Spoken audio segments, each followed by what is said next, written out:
গত বছরের ২৮ অক্টোবর রাজধানীর ডেমরায় অসীম পরিবহনের বাসে আগুনের ঘটনার মূল পরিকল্পনাকারী মনির মুন্সিসহ ৩ জনকে গ্রেফতার করেছে পুলিশের কাউন্টার টেরোরিজম ইউনিট।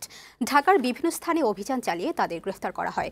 শনিবার সংবাদ সম্মেলনে সিটিটিসি প্রধান জানান, জনমনে আতঙ্ক ছড়াতে সিনিয়র নেতাদের নির্দেশেই বাসে অগ্নিসংযোগ করে আসামিরা। এরা সবাই ছাত্রদল ও যুবদলের রাজনীতি করতেন। সিটিটিসি জানায়, বাসে অগ্নিসংযোগের আগে ঘটনাস্থল কয়েক দফা রেকি করে আসামিরা, পরে সুযোগ বুঝে আগুন লাগায়। গত বছরের ২৮ অক্টোবর রাতে ডেমরায় বাসে পেট্রোল দিয়ে আগুন ধরিয়ে দেয় দুর্বৃত্তরা। এতে বাসে থাকা এক পরিবহন শ্রমিক মারা যান, অগ্নিদগ্ধ হন আরও একজন। যে ৩ জনকে আমরা গ্রেপ্তার করেছি, এই ৩ জনের গাড়িতে ছিল, একজন ড্রাইভার এবং আর ২ জন যারা এই ঘটনায় সরাসরি আগুন দিয়েছে। নির্দেশদাতাদের নামও আমরা পেয়েছি। আমরা নির্দেশদাতাদের গ্রেপ্তারের জন্য আমাদের টিম তাদের অভিযান অব্যাহত রাখছে।